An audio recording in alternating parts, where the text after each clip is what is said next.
ladies and gentlemen, Justin McCormick back again with a new video. This is talking about the card game Shooter, which I invented and have remade and ready for sale on thegamecrafter.com. So I'm going to show you basically the setup and how the game operates. The game comes with 65 of these number variant cards, like so. Anywhere from values of 1 up to 12, with special automatic hit golden bullet cards that come into the deck. Only 2 of those in there because they're so overpowered. Got the little rule book here and 15 of these power cards. And I will basically get into the simplistics of the gameplay. So we'll move all this here for the moment.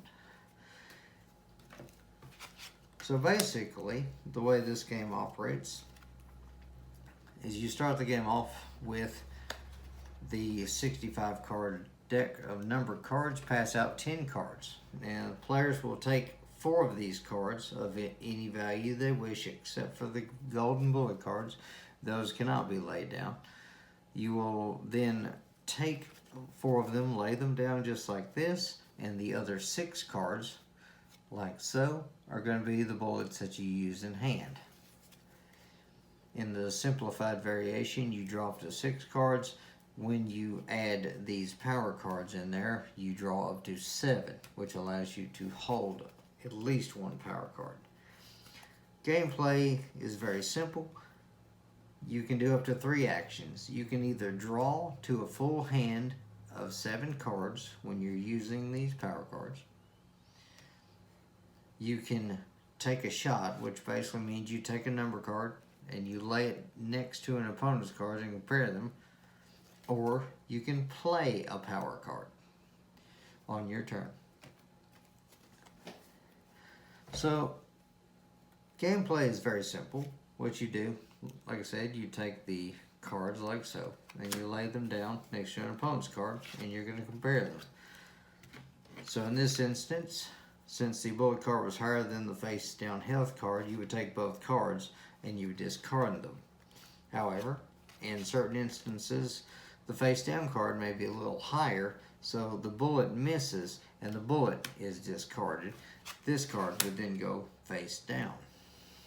Now, in the instance, for example, that the cards are the exact same, like both of these are 9s, then both players would get into a shootout scenario. Basically, what would happen here is you would shuffle your hands for about 5 seconds, and then once the hands are shuffled, you would then draw and play the cards simultaneously to compare them just as before. In this instance, the bullet would miss, and the original face-down card, the health card, would go back face down. But, for example, if it was switched around like this, and the bullet card was higher than the other card, then all the cards would be discarded. There's also a rule in place called return fire. So, for example, if, say,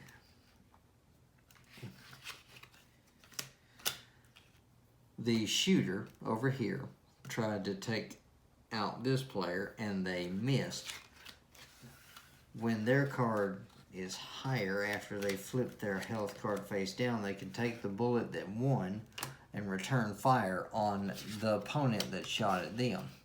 This cannot result in a shootout, so this bullet would automatically miss if it were a tie or anything less than the health card. But if it is higher, then they can eliminate a card, just like so. Again, if a player doesn't have a full hand of cards, they can draw up to the maximum amount, which in the regular game, using the power cards here, would be 7 cards. Now the power cards come into play. After you pass out the initial cards, 10 to each player, you then take these power cards and shuffle them into the deck. there are two variations. There are the standard power cards, which you can use on your turn. They have the solid black border. And there are the quick draw effects, which have this small little bullet icon, the bullet hole icon at the top there. These quick draw effects can actually be played on anybody's turn. The only rule is that players can only play one power card per turn. It doesn't matter if you have multiple bullet hole cards or not. There can only be one player playing one power card per turn. So if there are 4 players, each player can play one card each. That's it. So if it is this player's turn, they can play wanted, dead or alive. Any bullet fired at target player gains 1 in value for the remainder of the round. So if they're playing like a 4-player game and they don't really have a whole lot of options, they can allow other players to take everybody else out by targeting, say, the player across from them.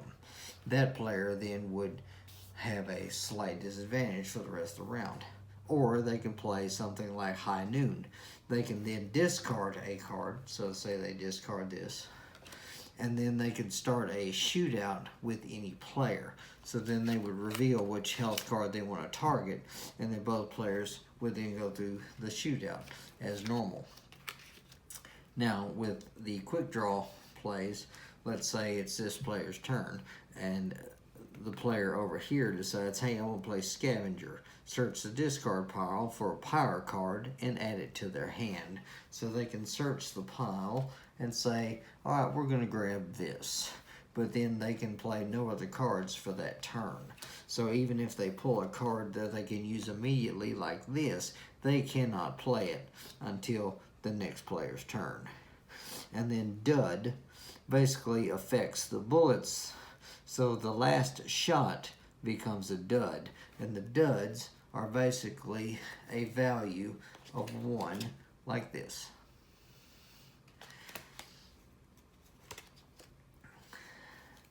So that is basically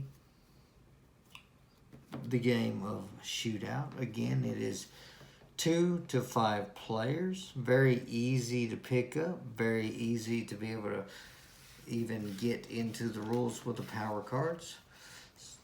There are a few rules in the book that actually tell you about how the game operates with the specifics like the power cards and everything like that.